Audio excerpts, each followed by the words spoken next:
Yo. Pretty much I have the last of my zombie stuff now, which is Zombie World Control. It's got quite weird ratios in this. It's a bit inconsistent as well. But overall, it's quite good, honestly. It's just when I was playing it, I kind of ran into a lot of cash tier and decks that use Dimension Shifter. So I did not have a good time with it. But overall, it didn't perform that badly. It's just quite reliant on seeing your power cards, but then sometimes based on my ratios, if you see too many of them, it doesn't help. So I'll just get into it with like the monsters, which is two Doom King. Oh, the light is pretty bright here, ain't it? Oh, there we go. Like two Doom King. I don't think you can run one in this because the whole deck's are rolled around Zombie World. Because like if it gets like cooled by or something, you're just out without your main monster. He is a really strong card, so definitely two Banshee. Again, you kind of want to see her in your hand, because you can ditch her like Jack Bowler and stuff like that. You can just banish her from field as well if that ever comes up, which it did against. I think when he's like Infernoble, like Zombie World, the card itself just wins you the game. I think that's what's kind of interesting about Zombie World is that it will win you games against rogue decks because it just a lot of rogue decks are like type specific, and if you activate that, it kind of like messes them up. Um, so to that, to Mizuki, he's your reborner, so he'll like recycle your stuff for you. Definitely need two of him, and two Jack Bolan. Um, I want two of him because he's like an extender. He does stuff in your turn as well. Really handy. Can rob your opponent's stuff from their grave. Fantastic card. In fact, he discards a card from your hand as well, or a zombie. Really good, especially if you break a bit. So you could choose like a Banshee and him. You can ditch the Banshee. We did take a Mizuki, Doom King. There's so many targets for him you can ditch that are good. And him and just a uni zombie that's been like effect failed is a Baron.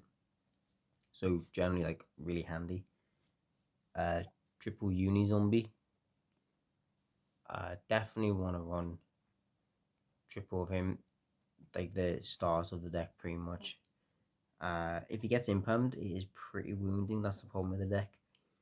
It relies on him really heavily.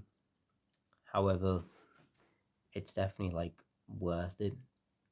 Yeah, like you have to run through. You want to see him. If he doesn't get impermed or veiled, and you can play your turn, then he'll like fix everything. He ditches from your hand, ditches from your deck. So just perfect. And then on top of that, it's triple solitaire because like it's just three more uni zombie. So you basically run six uni zombie. But yeah, so that was the ratios that I used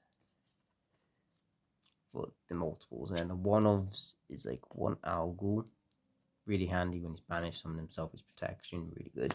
One Jiangxi is fantastic. One Gozuki, again fantastic, but you need one. One Mad Mauler, really good, especially like Jiangxi, and then one Bloom.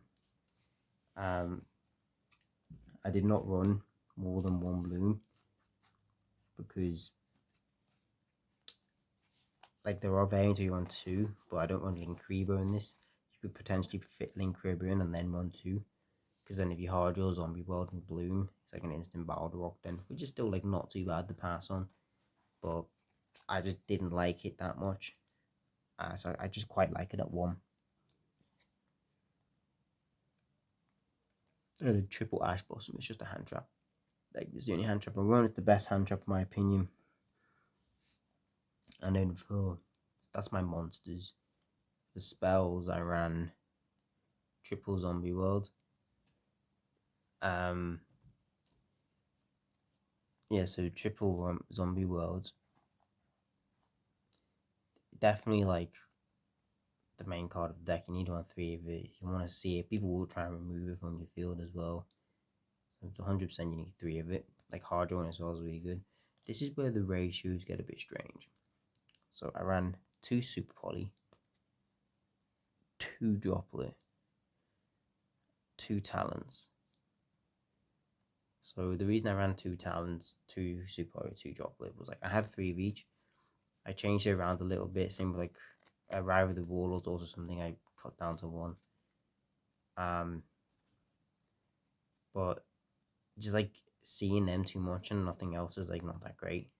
I think Super Poly could be potentially one that you want to bump up to 3. You could potentially take out the talents, but talents is nice if you get effect veiled. If you get imperm though, which is probably the worst one to hit you when you've got talents in your hand, because you just kind of sit there with talents. But like it's like if you get Ash, get veiled, you can then potentially do something.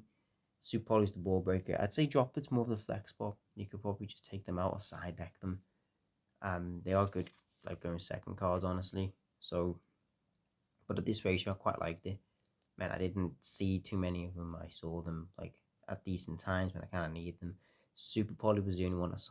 I was mostly just kind of like, I really need it in this situation, but I only have 2 in my deck. I side decked the third Super Poly, the third Droplet, and the third Rivalry. So that's why as well. So your third copies is still in there, depending on where you're going, what you're against. Then it was 2 Ready Fusion because it like unbricks you, and 1 Cool Buy because hand traps are nasty. 1 Terraform when you want to see it zombie world. 1 Card Destruction. Your cards want to be engraved. Sure, if you card destruction against a Dark Hole deck you didn't know about, it's just like GG. What can you do?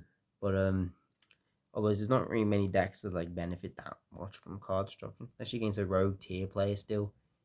I mean, tiers are still strong. You do get people who play them, but not as many. You get your Dark World players as well.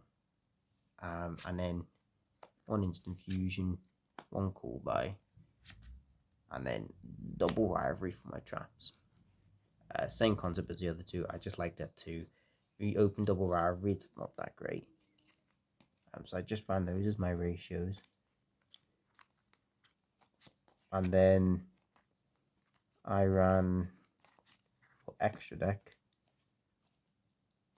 1 Draco Necro, 1 Starving Venom, 1 Garura. They were my super targets. I think they were like perfect super targets. They worked great. 1 Flame Ghost and 1 Vanity. These are good instant fusion targets and ready fusion targets.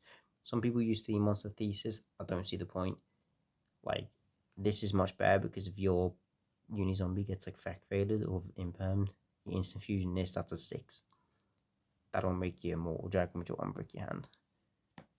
And then 1 Punisher, 1 Baron, 1 Red Eye Zombie Dragon Lord, 1 Felgrand, 1 Immortal. Mortal's great. Felgrand's quite a good card. People don't expect them. He's great. Your level 10 reborn stuff. Baron's your other 10. And then Punisher's great. Mainly, you only really go into him if you have like something locking you into zombies at that point in time. Very rare, but it happens occasionally, like Modern Maul or stuff like that. But otherwise, you're probably most likely going to Baron, and then this is just like a situational, but he's really handy. Just like a really good win condition card. But otherwise, I quite enjoy these ratios. They're nice for the synchros. And then for the links, it's 1 Yukiona, 1 Fascinator, 1 Savior, 1 Sucker, 1 Zombie Vampire as the last, which is the 1 FXE. So you run this because you run Fouling. Fouling can rob something, then you can just XE something into this, which is just, it's a really strong boss monster. Sucker's great. Save is great. Fascinate's fantastic. Yukioni's really strong as well. The main thing is like, it would be nice if this didn't lock you into zombies, which it does. If it didn't, you'd probably just want access code, and then you'd link this in the monster you rolled into an access code. But it is not designed like that, so you just link this into another zombie, which is your Yukiona. But I did enjoy these ratios. I thought they were good ratios. Mainly Sucker's the one you want to go into. She's like the card that'll draw you loads of stuff. Yeah, like you could potentially try and fit a Zeus in with just a zombie vampire if you wanted to, but overall it's not really needed. So yeah, that was what I used. I quite enjoyed it. It was fun. It did control a bit. I do believe Punk Zombie is the best variant. Like if you want to do one that's much better, much more consistent and stronger, like Punk Zombie World Ghost Fusion is a lot better. But yeah, that's the profile